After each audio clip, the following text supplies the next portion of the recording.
Chapitre 2 L'ambiguïté du Coran, destin du langage. L'ambiguïté du Coran ne résulte pas toujours du choix du locuteur. Elle est parfois inhérente au langage et à ses caractères intrinsèques, tant sémantiques que pragmatiques. Sous-titre: Le manque sémantique.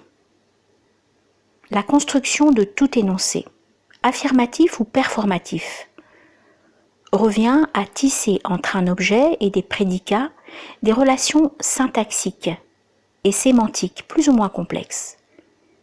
Mais quelle que soit la richesse d'un énoncé, ce dernier n'épuise jamais les détails infinis de la réalité. En même temps qu'on affirme quelque chose du monde, on laisse dans l'indétermination un large pan du réel. Ainsi, l'énoncé « un enfant mange une pomme » tait non seulement les attributs de l'enfant et de la pomme, mais aussi le contexte spatial et temporel de cette action. La phrase totale n'existe pas. L'énoncé n'est jamais saturé. Ces espaces non couverts par l'énoncé, ces angles morts inhérents à l'horizon qu'il ouvre, seront appréciés différemment selon les disciplines. Simple case syntaxique pour le grammairien, information tue pour le théoricien de l'information ou sens caché pour le sémanticien. C'est cette incomplétude radicale de tout énoncé qui explique l'entêtement des fils d'Israël à propos des caractéristiques de la vache que Dieu leur demanda d'égorger. Moïse dit à son peuple: « En vérité, Dieu vous ordonne d'immoler une vache. » Ils dirent: « Te moques-tu de nous ?»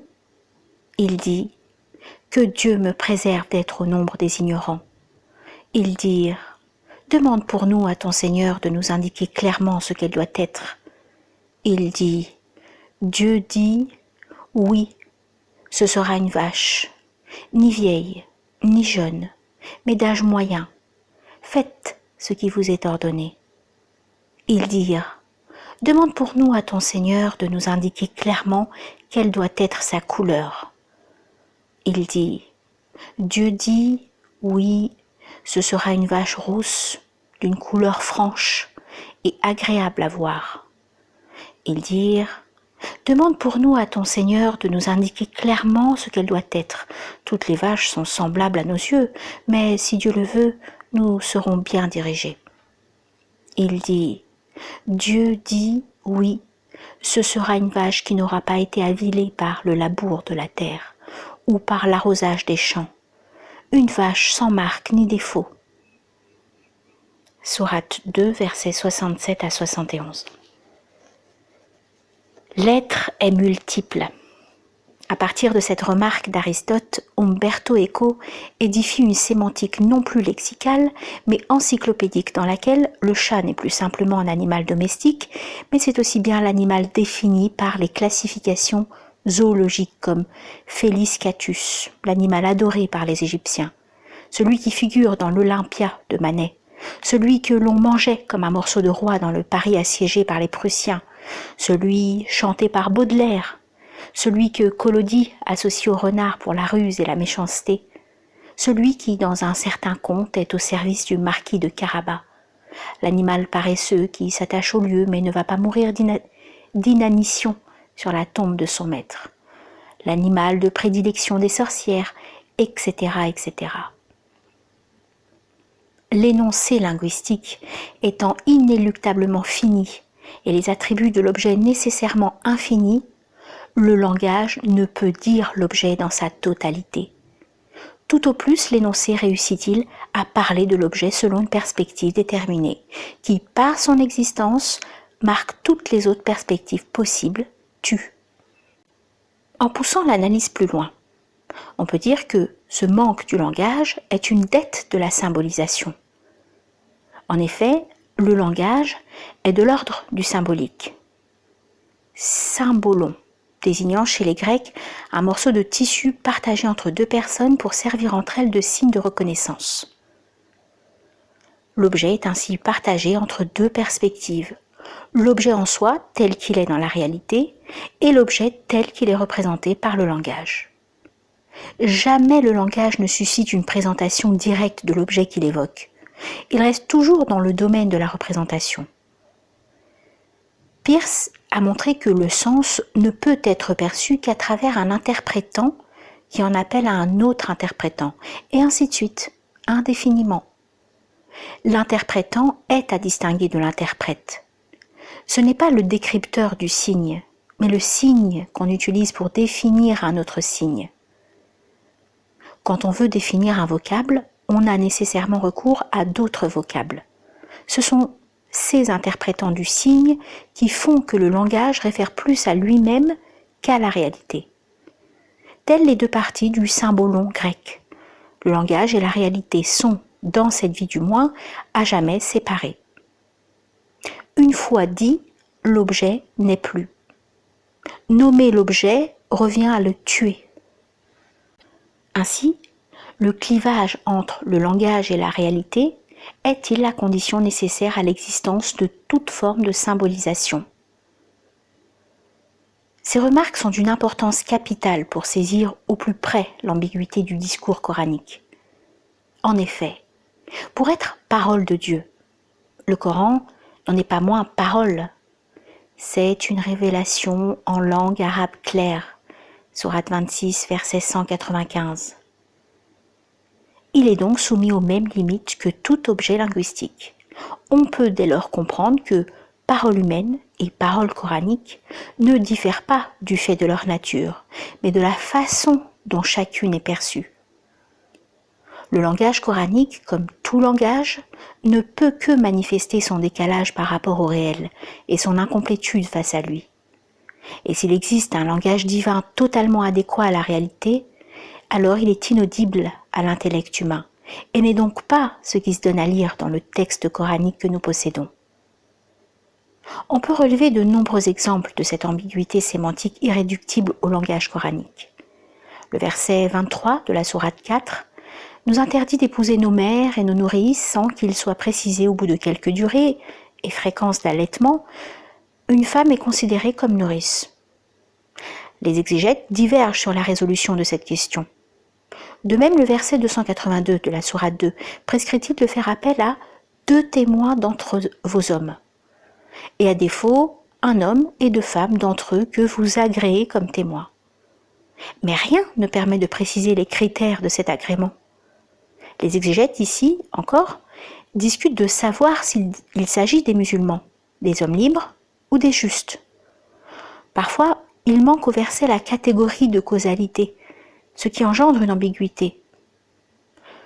Tout a une cause, et il n'est dénoncé sans cause, laquelle se situe au niveau du lieu de l'énonciation. Quand on pose la question « Pourquoi cet énoncé est-il dit ?», on se place au niveau de l'énonciation pour chercher la cause de la profération d'un énoncé quelconque. Ces réflexions posent le problème de l'intention du locuteur, auquel nous reviendrons longuement dans la deuxième partie, notre propos se limitant ici à démontrer qu'à terre la catégorie de la cause. L'énoncé se pose comme susceptible d'interprétations multiples. Tel est le cas du verset permettant la polygamie. Si vous craignez d'être injuste envers les orphelins, épousez 2, 3 ou 4 femmes parmi celles qui vous auront plu. Sourate 4, verset 3. La cause de cette permission a été différemment perçue par les interprètes du Coran, de ceux qui l'expliquent par la supériorité du nombre de femmes à marier à celui d'hommes à marier, à ceux qui l'expliquent par la durée de la fécondité masculine propice à l'enfantement, but suprême du mariage, en passant par ceux qui prétendent que le Coran encourage les désirs lubriques. D'autres interprètent la permission autrement, affirmant que le Coran, en limitant le nombre d'épouses licites à 4, vise à abolir progressivement la polygamie.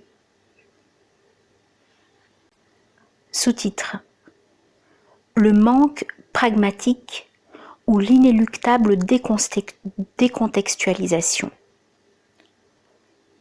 Le célèbre « Ne cherchez pas le sens, cherchez l'usage » de Wittgenstein devenu l'emblème de la pragmatique, les livres d'Austin, Searle et autres, l'essor de l'étude du langage ordinaire, autant de signes de la réhabilitation d'une notion linguistique longtemps occultée. La situation de l'énoncé, autrement dit le contexte, loin d'être un élément extérieur à l'énoncé, le contexte est indispensable à la juste appréciation de toute signification. Une phrase telle que « ce plat est délicieux », en apparence purement descriptive, peut prendre valeur de demander si la personne qui la prononce est invitée et que son assiette est vide. Si elle est prononcée dans un restaurant, par contre, elle signifiera plutôt que la personne s'engage informellement à revenir dîner là.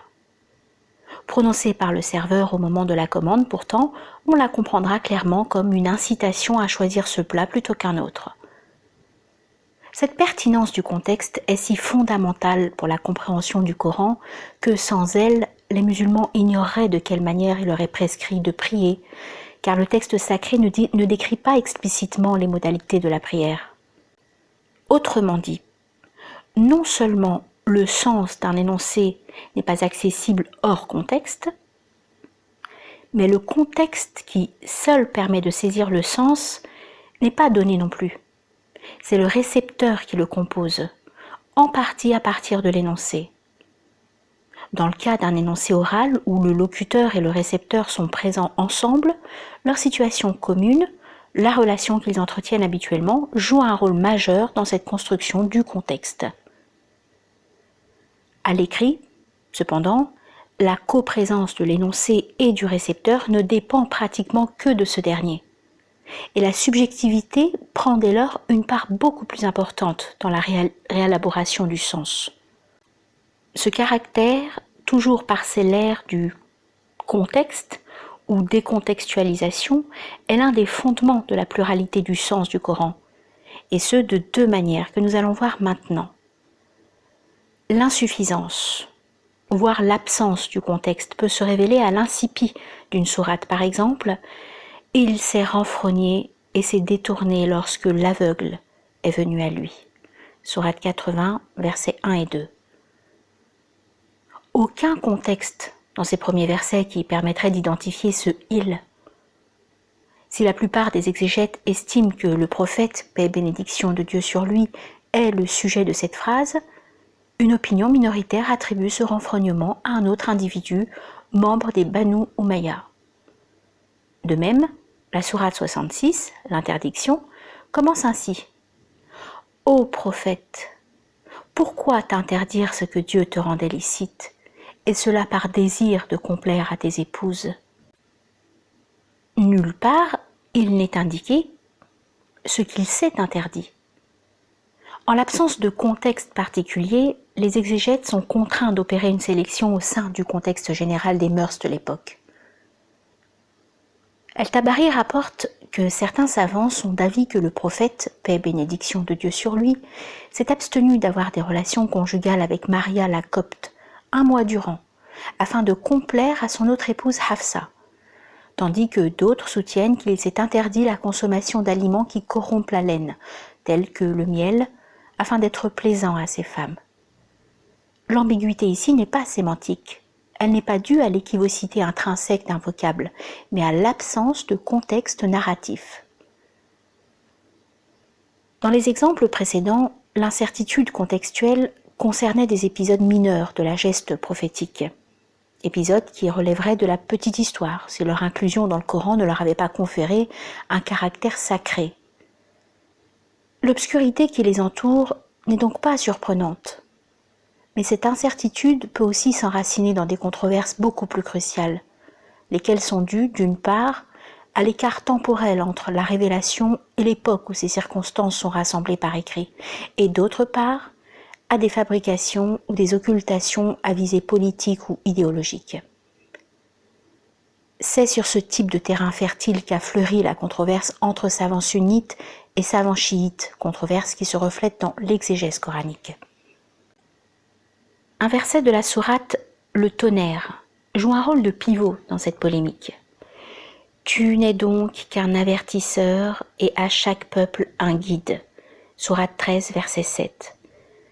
El-Tabarsi voit dans le guide Hadi une figure différente de l'avertisseur et identifie le premier à Ali ibn Abi Talib, manifestant ainsi sa sympathie pour les thèses chiites.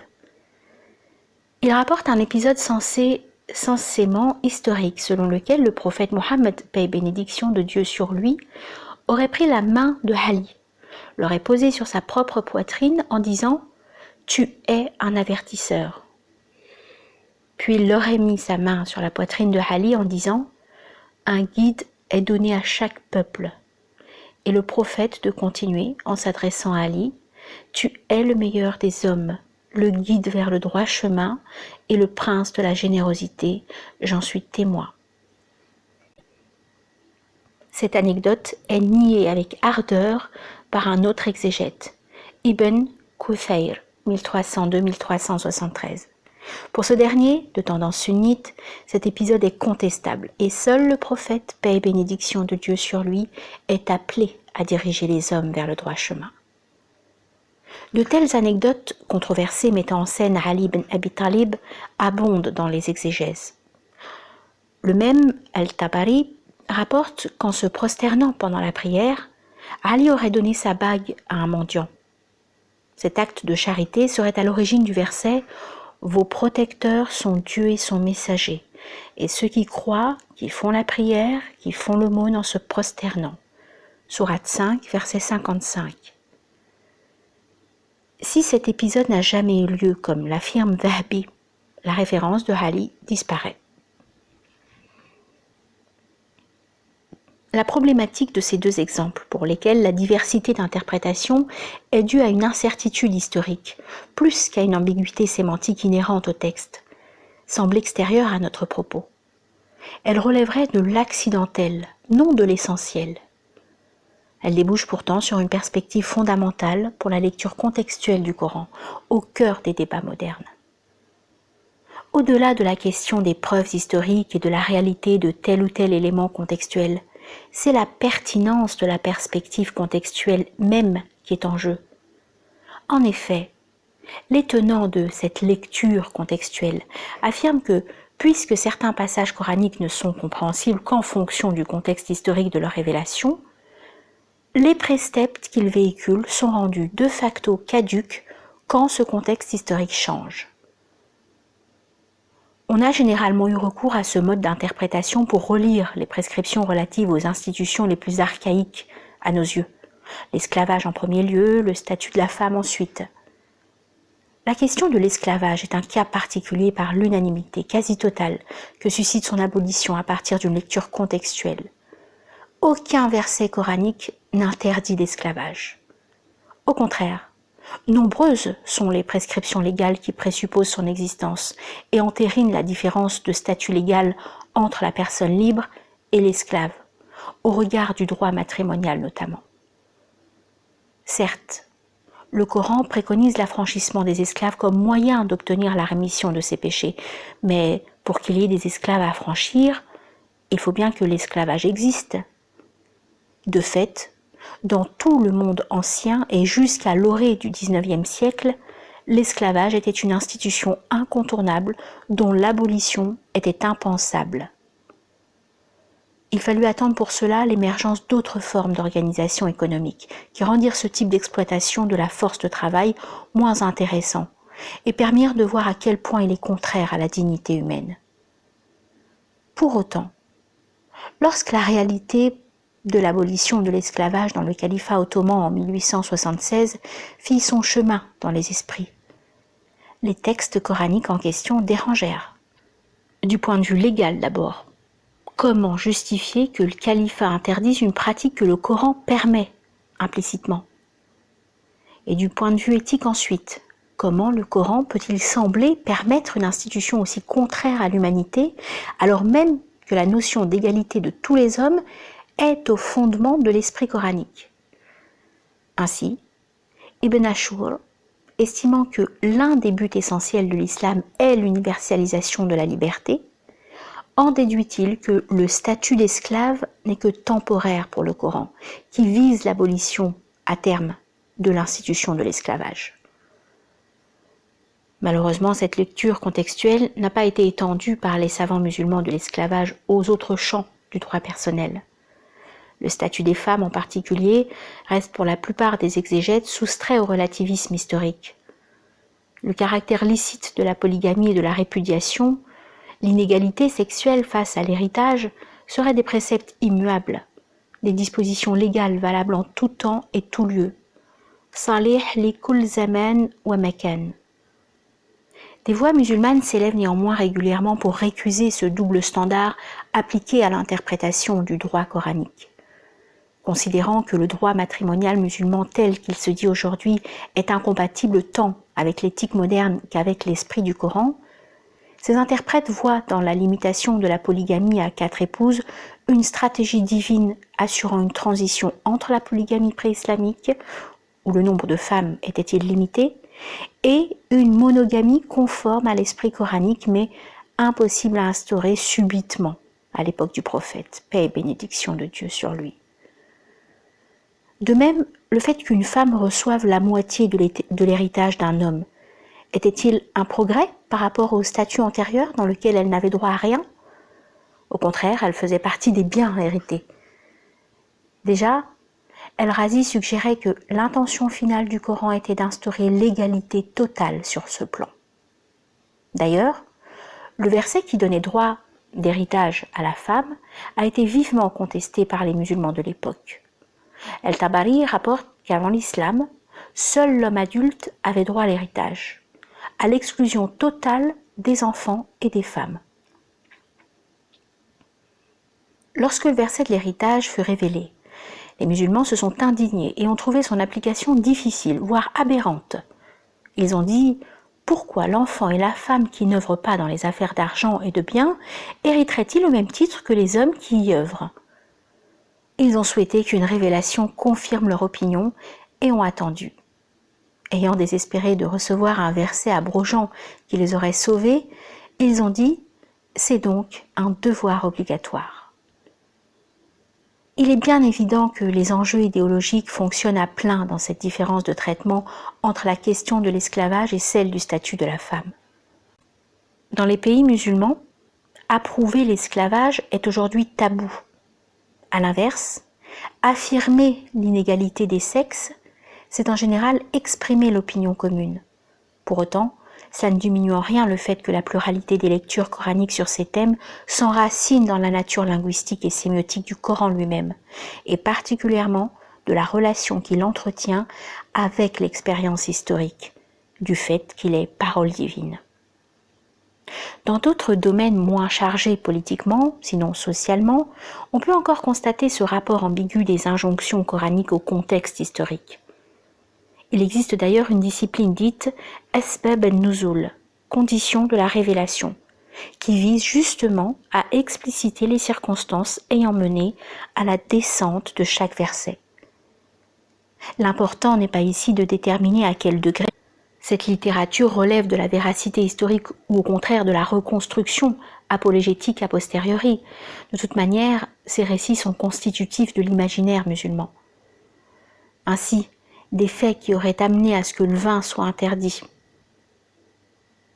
Le premier de ces récits veut que Ali ibn Abi Talib ait un jour retrouvé 2 de ses chameaux égorgés et éventrés. Ayant appris que le responsable s'appelait Hamza ibn Abd al-Muttalib, un notable Qurayshite lequel était en train de boire du vin en compagnie de ses amis, Ali s'en plaignit au prophète, paix et bénédiction de Dieu sur lui, qui se rendit immédiatement chez Hamza pour le réprimander. Ce dernier, les yeux rougis par l'alcool, osa apostropher ainsi Mohammed, paix et bénédiction de Dieu sur lui, qui se trouvait être son neveu. « N'êtes-vous pas que les esclaves de mon père ?» Ce sur quoi le prophète l'abandonna à son ivresse et le verset fut révélé peu après. Le deuxième récit rapporte que lors d'une soirée où il buvait en compagnie de Muhajirun, un Ansar eut l'imprudence d'affirmer que les Ansar valaient mieux que les Muhajirun. Sans crier gare, un des convives lui coupa le nez. Le prophète, paix et bénédiction de Dieu sur lui, eut vent de l'incident et le verset ne tarda pas à être révélé. On peut lire ces akhbar dans deux optiques différentes. Ou bien ils viennent nous donner la cause effective de l'interdiction du vin, ou bien ils nous éclairent simplement sur les circonstances de la révélation du verset. Dans le premier cas, les détails des incidents sont à comprendre comme des restrictions à l'interdit. Une consommation modérée n'entraînant aucun risque de violence serait permise. Dans le second cas, les événements ne seraient qu'une occasion favorable, mais purement accidentelle, à la révélation d'un verset dont la validité serait intemporelle et absolue. Rien n'autoriserait à comprendre les disputes comme cause de l'interdiction. La question déjà évoquée plus haut des violences conjugales, autorisées par le Coran sous certaines conditions, Sourate 4, verset 34, fait également l'objet d'un tel récit. Le père d'une musulmane s'étant plaint que sa fille avait été battue par son mari, le prophète, paix et bénédiction de Dieu sur lui, aurait statué qu'elle devait le frapper en retour. Lorsque fut révélé le verset coranique, le prophète, paix et bénédiction de Dieu sur lui, aurait déclaré « Nous avions pris une décision, Dieu en a voulu autrement ». Le Coran, qui ordonne par ailleurs d'obéir au prophète, paix et bénédiction de Dieu sur lui, censure ici ce dernier pour consacrer une pratique courante pendant la Jahiliya. Afin de résoudre cette contradiction entre l'autorité du Coran et celle du prophète, paix et bénédiction de Dieu sur lui, Mohammed Talbi montre que la révélation du verset doit elle aussi être remise dans son contexte. Les musulmans venaient de subir un revers lors de la bataille d'Uhud. Dans ces circonstances, il aurait été désastreux pour le moral des troupes et pour l'autorité déjà fragilisée de Mohammed, paix et bénédiction de Dieu sur lui, de remettre en cause la supériorité de l'homme sur la femme, qui se manifeste notamment par le droit qu'il avait de la punir. Au premier rang de ces misogynes invétérés et violenteurs, Omar ibn al-Khattab furent deuxième calife.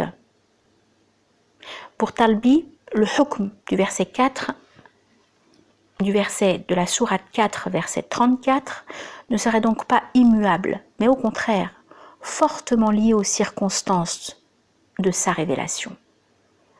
S'opposant à lui, plusieurs lecteurs du Coran soutiennent que la permission de battre les femmes est partout et toujours valable. Si cette attitude conservatrice est celle qui rencontre le plus d'approbation chez les musulmans, son apparente simplicité est mise à mal par l'évolution des savoirs, notamment scientifiques. Par exemple, les institutions coraniques telles que la Idda et la Moulahana sont rendues inutiles par le progrès de la médecine. La Idda ou la Bara'at ar-Rahim, littéralement innocence de l'utérus, est le délai pendant lequel il est interdit à une femme répudiée ou veuve de se remarier, délai nécessaire pour déterminer si elle est enceinte des œuvres de son précédent époux ou ce qui a une influence sur le montant de sa pension alimentaire, nafaqa, ou son héritage. La Moulahana est quant à elle une cérémonie au cours de laquelle une femme accusée de porter un enfant illégitime devait jurer par 4 fois son innocence. Son amant présumé devait faire de même. Sourate 24, versets 6 à 9. À l'heure où une échographie et un test de parenté génétique permettent d'obtenir une certitude immédiate dans les cas concernés, la pertinence juridique de ces institutions disparaît totalement. Pour autant, les musulmans sont-ils aujourd'hui disposés à reconnaître le caractère historiquement déterminé de certaines prescriptions coraniques et à révoquer certains préceptes coraniques jusqu'alors considérés comme éternels? Sous-titre: le manque ontologique. Les exemples et fondements d'ambiguïté sémantique que nous avons décelés pourraient convenir à tout énoncé linguistique. Demeure un élément qui ne peut être attribué qu'au Coran: la durée interprétative. Même si l'on montre que le Coran, aussi sacré ou sacralisé soit-il, est un énoncé linguistique, il ne faut pas oublier que cet énoncé a pour les croyants une particularité essentielle. Certes, tout énoncé peut s'offrir à des générations entières de lecteurs. On lit Shakespeare depuis le XVIIe siècle, et cette lecture persistera probablement dans les siècles à venir. Mais il est tout aussi vrai que l'interprétation d'un énoncé ne peut négliger la situation temporelle de l'énonciation, sans courir le risque de l'anachronisme. Or, l'anachronisme ne peut aucunement s'appliquer au Coran. Ce dernier étant atemporel et son émetteur éternel. Toutes les interprétations coraniques qui se réfèrent à des découvertes ou à des inventions postérieures à la révélation sont logiquement valables. Si Dieu est au-dessus du temps et omniscient, ces dires peuvent véhiculer des significations multiples selon les diverses situations temporelles. À chaque époque, les nouvelles connaissances humaines peuvent permettre de dévoiler de nouvelles acceptions du Coran. La lecture entre guillemets scientifique du Coran qui fait floraison depuis les années 70 se ressource à cette perspective. Ces adeptes, en conservant le sens consacré de certains versets, décèlent des sens inédits, faisant référence à des découvertes scientifiques largement postérieures à la révélation. Tel est le cas de l'interprétation de deux célèbres tropes coraniques, le trope de l'araignée et celui de la vieille branche de palmier. Le verset de la sourate 29, verset 41, dit « Ceux qui cherchent des protecteurs en dehors de Dieu ressemblent à l'araignée qui se construit une demeure. Y a-t-il une demeure plus frêle que la demeure de l'araignée? S'ils savaient. » El-Zamakhshari attribue la fragilité à la toile tissée par l'araignée, alors que Mustapha Mahmoud, se fondant sur des données scientifiques modernes, met en avant la portée symbolique de la fragilité bien plus que sa portée matérielle. La demeure de l'araignée est frêle car l'araignée femelle se nourrit après la copulation de l'araignée mâle et de ses petits. Si Mahmoud a exploité des données biologiques pour lire ce verset, il a puisé dans des données géologiques pour lire le verset de la sourate 36, verset 39. La lune à laquelle nous avons fixé des phases jusqu'à ce qu'elle devienne semblable à une vieille branche de palmier. Se distinguant des anciens exégètes qui considéraient que le point commun entre la lune et la vieille branche de palmier était la finesse ou la couleur ou la forme courbe, Mahmoud prétend que ce point commun n'est autre que l'aridité, celle de la lune étant une découverte relativement récente. Les lecteurs modernes du Coran ont parfois abusé de la lecture entre guillemets scientifique, allant jusqu'à donner à des termes vagues et flous des références scientifiques. Quand le Coran dit « Nous avons bâti le ciel par l'effet de notre puissance et nous l'avons étendu dans l'immensité » Sourate 51, verset 47. Certains lecteurs chargent cette immensité d'acception astronomique. Ce terme désignerait les dimensions extraordinaires du ciel et les années-lumière qui séparent les étoiles. Il est vrai que la tâche de ces interprètes a été particulièrement facilitée par les vocables normatifs dont regorge le Coran. Un terme comme « utile » pourrait se prêter à des manipulations interprétatives, ce dont ne s'est point privé Nadim el-Jisr en lisant le verset de la sourate 2, verset 164. « Les vaisseaux qui voguent à travers la mer pour apporter aux hommes des choses utiles. » À ses yeux, l'utilité évoquée n'est autre que l'évaporation et la pluie. Mais on peut se hasarder à affirmer que la manipulation interprétative la plus idéologique dont ait été victime le Coran est sans doute l'utilisation de la propagation du virus du VIH dans les années 80 pour proclamer haut et fort que cette maladie est une des causes de l'interdiction de l'adultère dans le Coran.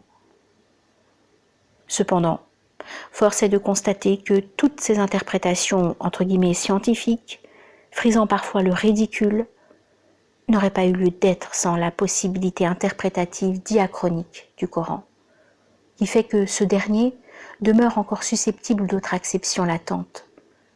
D'autre part, le lecteur des interprétations scientifiques pourrait s'intéresser non au contenu du verset, mais à l'aspect scientifique de ce contenu qui serait preuve et de l'existence de Dieu en tant qu'omniscience absolue et du caractère miraculeux, mu'jiz, du Coran, En effet, le Coran est considéré comme le miracle du prophète Mohammed, paix et bénédiction de Dieu sur lui. Et si son caractère miraculeux a été différemment perçu par les exégètes, l'existence dans le Coran d'éléments scientifiques s'accordant globalement avec quelques résultats de la science moderne est devenue une des preuves du miracle de Mohammed, paix et bénédiction de Dieu sur lui.